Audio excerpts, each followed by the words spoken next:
and learn about Devi Parashakti, the Divine Cosmic Mother. Devi is the ultimate pure feminine consciousness, the Cosmic Mother. She is the Source Shakti.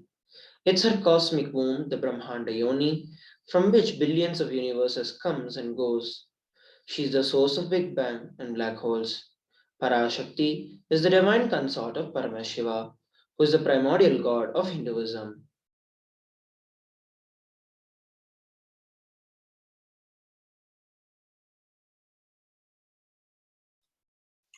The first and foremost relationship is mother.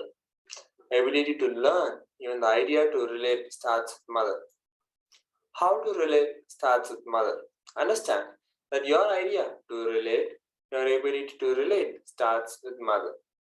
Mother is an important way to connect what you think as life. In Vedic tradition, our rishis were aware that your ability to connect with the mother should be directed to the cosmos. It should inspire, it should awaken your higher consciousness. It should inspire your higher consciousness to express through you. It should awaken your higher consciousness. So, connecting with life as a mother is the most sweetest, most beautiful, most easiest form to ever connect. Today, out of his extreme compassion and love, the supreme point of Hinduism is manifesting Devi Parashakti herself and gracing us, answering all our questions, attending to our prayers, giving boons, healing us, revealing our past, present, and future, delivering profound spiritual truths, and ultimately giving us the experience of Paramashivoham itself. So let us understand what is Bhava Samadhi Darshan. What is Samadhi? Sama is oneness and Adi means source. So Samadhi means one with the source. Bhava means attitude, aspect. So Bhava Samadhi means being one with the source through this aspect. What is darshan? Darshan literally means to have a glimpse of. In the Vedagamic tradition, is used to describe a moment when we behold a deity, an avatar, a saint, or an enlightened being. As just seeing such beings can cleanse the karmas of lifetimes and create a deep and lasting transformation in us. The darshan is the powerful superconscious vibration that is present around the avatar at all times. He simply radiates darshan just as the sun continuously radiates the light.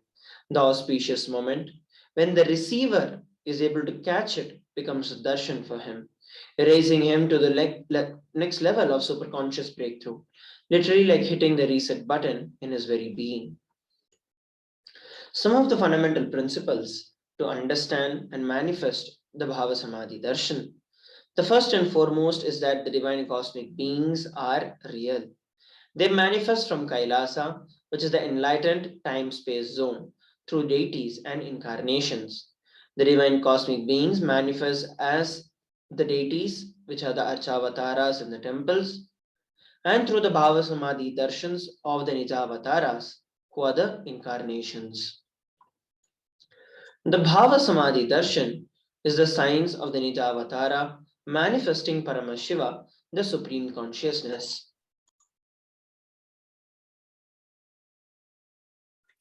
Devi Parashakti expresses through being of Rajarajeshwari and manifests as Nijavatar, as a physical form as Devi, Meenakshi.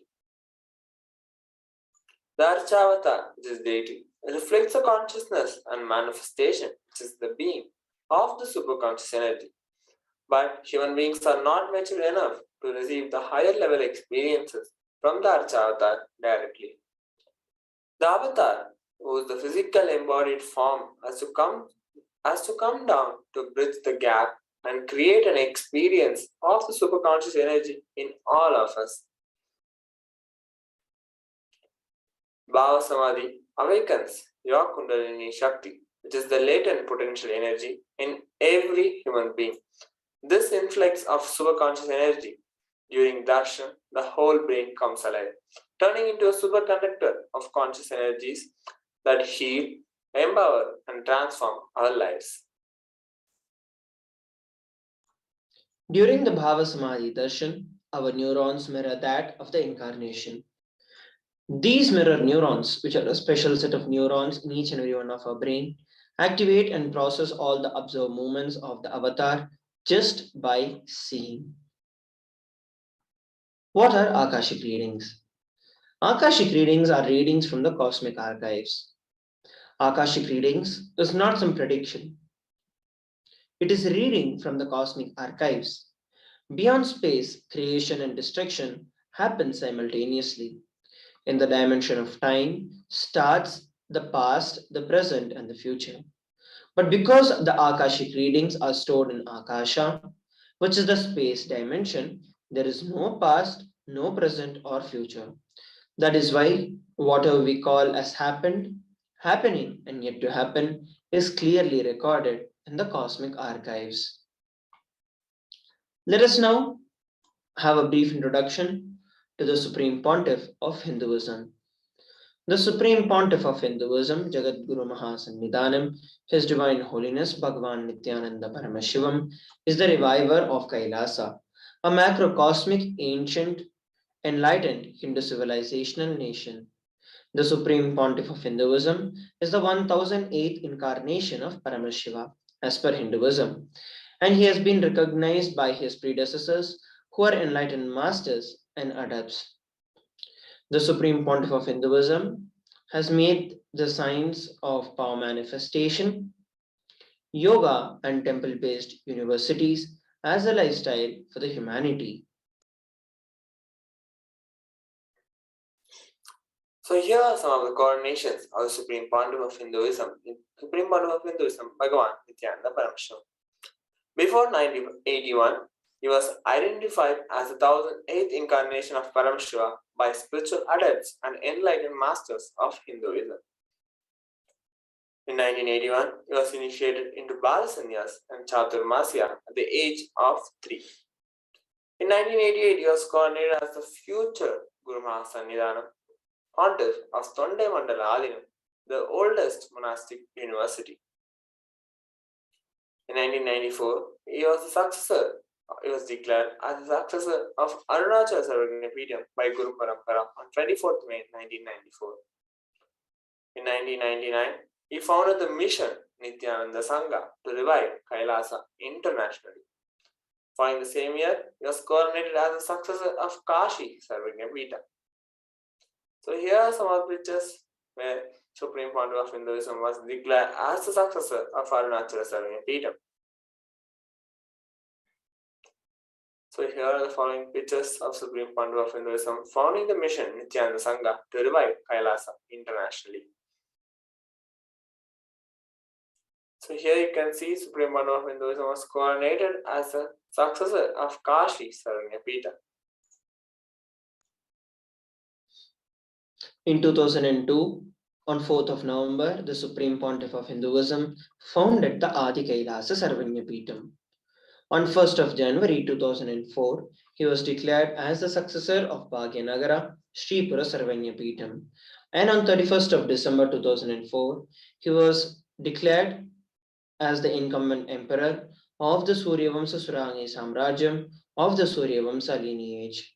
Here are the photographs from the laying of the first brick ceremony of founding the Adi Kailasa Sarvagyapeetham at the tender age of 24. Here are the photographs from the ceremony being declared as a successor of the Bhagyanagara Sripura Sarvagyapeetham.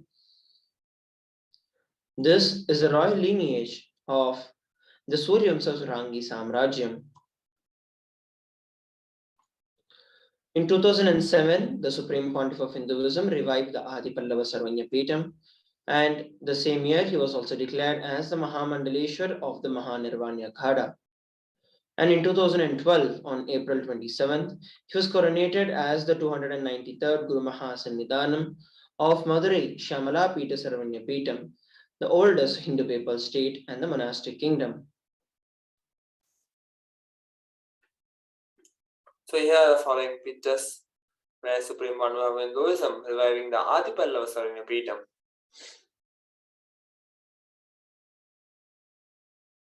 So here you can see where Supreme Pontiff of Hinduism Getting coronated as the 293rd Jagat Guru Mahasannidhanam of KAILASA the Shyamala Peter Sarvamveda.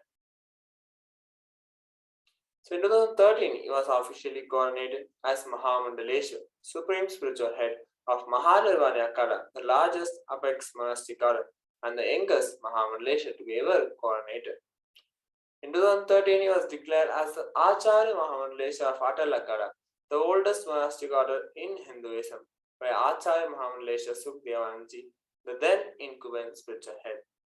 In 2014, he was coronated as Guru Mahasannidhanam of Tanjavur Adinam.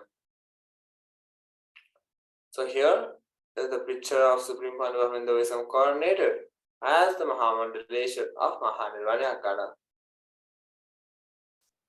So here you can see some pictures of Supreme Pandu of Hinduism coronated as Guru Mahasannidhanam of Tanjavur Adinam.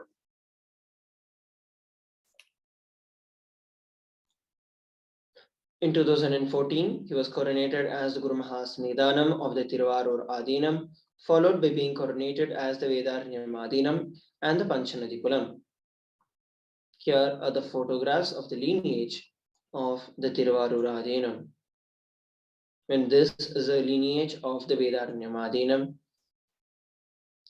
In 2015, he was coronated as the Guru Mahasannidhanam of the Dharma Mukti Swargapuram Adinam. And in 2015, he was also coronated as the Guru Mahasannidhanam of the Adi Pita Kalatamata. Towards the end of the year in 2015, he was elected as the Supreme Pontiff of Hinduism by a congregation of over 1,000 spiritual leaders and pontiffs. Here is a lineage of the Swargapuram Adinam. Here are the photographs from the coronation ceremony as the Guru Mahasannidhanam of the Adi Pita Kaladamata in 2015. And here is the photographs from being elected as the Supreme Pontiff of Hinduism with over 1,000 Hindu pontiffs and leaders. Let us understand and look at some of the global initiatives of the Supreme Pontiff of Hinduism. 26 years of relentless humanitarian services and initiatives include free vegetarian food, medical services, natural disaster relief, women empowerment initiatives, conflict resolution and peace initiatives, sustainable Hindu practices through various international agencies and bodies. He has also authored over 300 books and 10,000 articles in 3 languages, English, Tamil, and Sanskrit. And he has also translated into 50 languages with over 1,000 titles.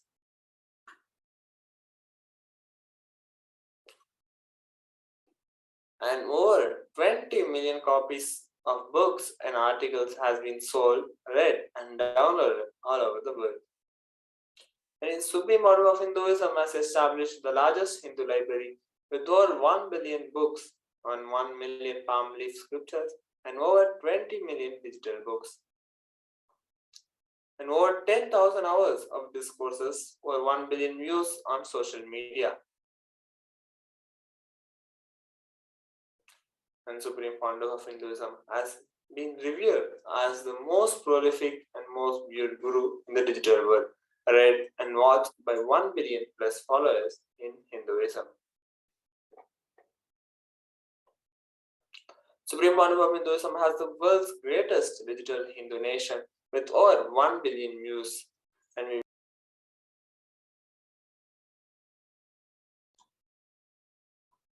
He is also respected as a commentator of all the sacred scriptures such as the Upanishads, the Bhagavad Gita, the Shiva Sutras, the Yoga Sutras, Ashtavakra Gita, Jain Sutras, etc.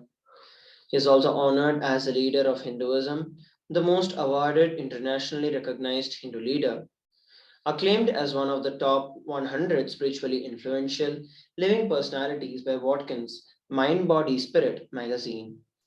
The Sovereign Order of KAILASA, led by the Supreme Pontiff of Hinduism and the Nithyananda Order of monks, nuns, and the Hindu diaspora, are working for global peace and to give a superconscious breakthrough to the humanity. The Supreme Pontiff of Hinduism is also the establisher of the world's largest Hindu university in the world, with satellite campuses in over 150 countries. He is also the establisher of 1,000 plus Kailasa Enlightenment ecosystems, the founder and the reviver of over 100 Sarvanya Peetams. Let us now look at some of the news and events from Kailasa.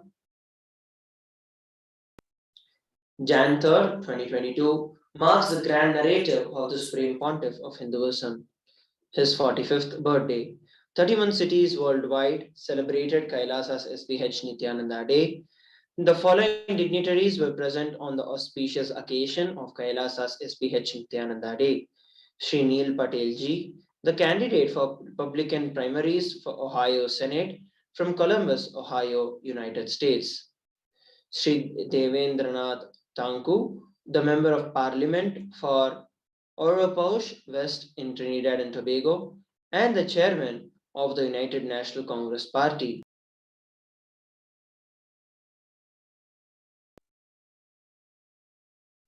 His Holiness Jagadguru Dilip Ji Maharaj, a Hindu monk, NGO representative to the UN, and spiritual guru and interfaith minister in New York, USA, a world-renowned yogi and an interfaith minister from Tripunithura, Eastwhile, the capital of Cochin Kingdom in Kerala, India, and his interfaith family is ancient and well respected for its knowledge of yoga, Vedanta, universal spirituality, Kalaripayattu, origin of martial arts, Ayurveda, and other natural self-healing systems like Sanskrit, literature, art, social and cultural activities, and interfaith teachings for peace and harmony. His Excellency Ambassador Anthony G. Hilton, Member of Parliament in Jamaica. He serves as a Member of Parliament and is currently leader of the opposition business in the House as well as a Shadow Minister of Industry, Investment and Global Logistics. He has served as Deputy Chairman of the People's National Party. Reviving the enlightened civilization is a survival need. The Supreme Pontiff of Hinduism shares that human beings have lived an unconscious life and destroyed everything around us. Especially in the last 100 years, the deforestation, the damage we caused to the environment, and the collective negativity we increased is unimaginable. We are going too fast towards destroying the only home we have, planet Earth. So, enlightenment and conscious centric lifestyle, reviving the enlightened civilization, is no more a luxury but a survival need. In every level, it is time we bring conscious centric policies, enlightenment centric ideas, non-violence, and coexistence centric values. Hinduism very clearly declares Ahimsa Paramo Dharmaha, the ultimate natural cosmic law.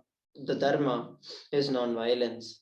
We bring non-violence in our plate to our discussion and policies in our personal level or the societal level or towards other nations or planet Earth itself. If this generation human beings wake up, we are going to leave a better planet Earth for the next generation. If we don't, I don't want to say what will be the result because there will be nothing left. If we don't wake up to consciousness centric values, the enlightened civilizational policies, values, non-violence centric principles, and ideas, the collective negativity which we already triggered is not going to let us live on the planet Earth. The only home we have as of now. So we all conscious human beings have the responsibility to unite all the nations to revive the ethical environmentalism. We have to unite all the nations for conscious studies and practices. We have to unite all the nations to preserve, teach, live ancient enlightened sciences. We have to bring enlightenment-centric policies, principles immediately to protect environment, to bring gender equality, to bring real health, not to use human beings as a resource for the pharmaceutical industry. We should focus more and more on bringing life positive in every level. Kailasa, the only surviving ancient enlightened Hindu civilization, is working intensely, sincerely uniting all the nations recognized by the United Nations and unrecognized nations, civilizations, ethnic groups, matriarchal civilizations, the whole humanity, for reviving this consciousness based enlightened civilization. Kailasa is the first nation for all Hindus. By the grace of Paramashiva, we do have a sovereign territory gifted to us by more than one country, legally given as per the Vienna Convention. Sovereign territories in more than one place for Kailasa, and in a few countries, kind of autonomous, semi sovereign small islands were given to us. And diplomatic relationship is established with a few dozen countries, and many countries have established the sister city agreements, the embassy relationship, the spiritual embassy relationship, and many levels of recognition and diplomatic tie-ups. Kailasa is more a civilizational nation. Every awakened human being's heart is the territory of Kailasa. Kailasa commits to do its responsibility to spread enlightenment sciences and revive the ancient Hindu civilizational nation for the sake of humanity. Some of the upcoming special darshans. We have the Vaikuntha Vasal Darshan on 13th January 2022. The Vaikuntha Ekadashi is one of the most important and auspicious days for the devotees of Lord Vishnu. It is dedicated to Lord Venkateshwara, and on this auspicious day, Lord Venkateshwara assures his devotees liberation in both the inner and the outer world. The significance of the Vaikuntha Ekadashi is mentioned in Padma Purana. Join us for the special darshan of the Vaikuntha Vasal Darshan, which is the door to experience the enlightenment space of Vaikuntha.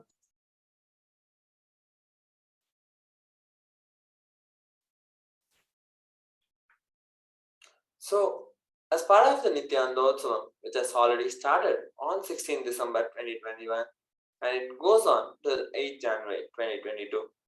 So we are celebrating the 45 years of advent of the Avatar. So the sovereign state of Sri Kailasa cordially invites all for the grand celebration in honor of the 45th Avatar Dinotsava, or birthday celebration of the Supreme Founder of Hinduism, Jagat Guru Mahasanidan, His Divine Holiness Bhagavan Nithyananda Paramashivam.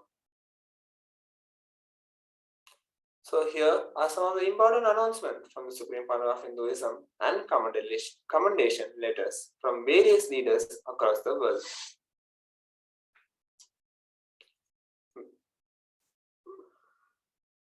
Mayor Paul E.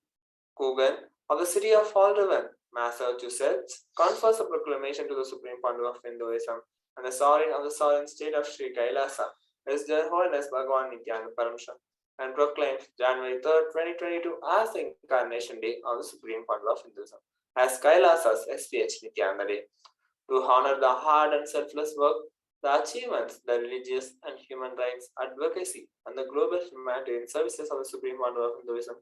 30 cities worldwide have declared January 3rd, 2022 as Kailasa's HDH Nithyananda Day.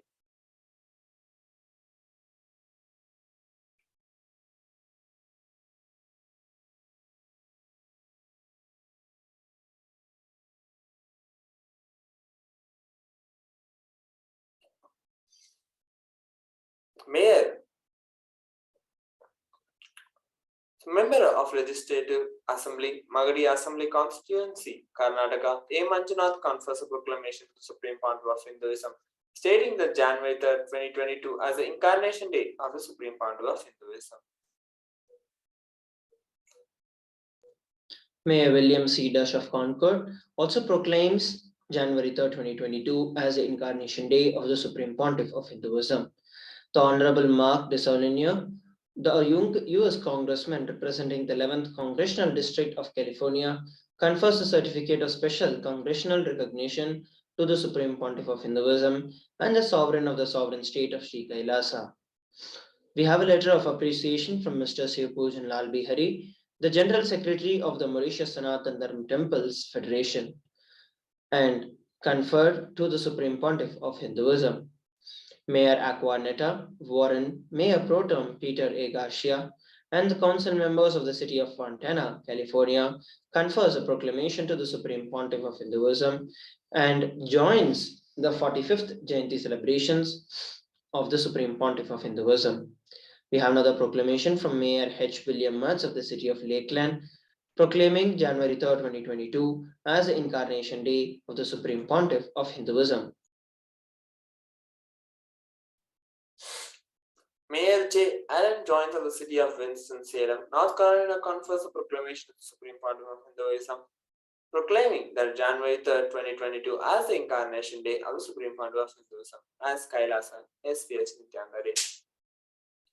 Mayor Sammy Phillips of the city of Jacksonville, North Carolina also confers a proclamation proclaiming that January 3rd, 2022 as the Incarnation Day of the SPH.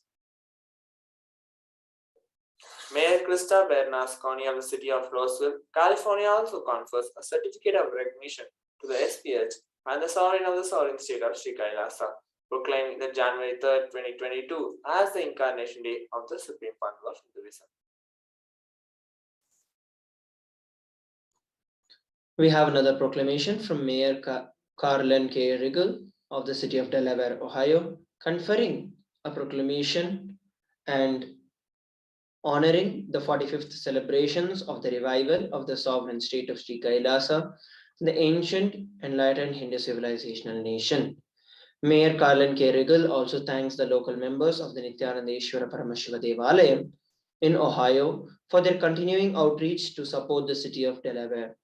The Supreme Pontiff of Hinduism for the first time visited Ohio in 2003 during his World Vijayatra.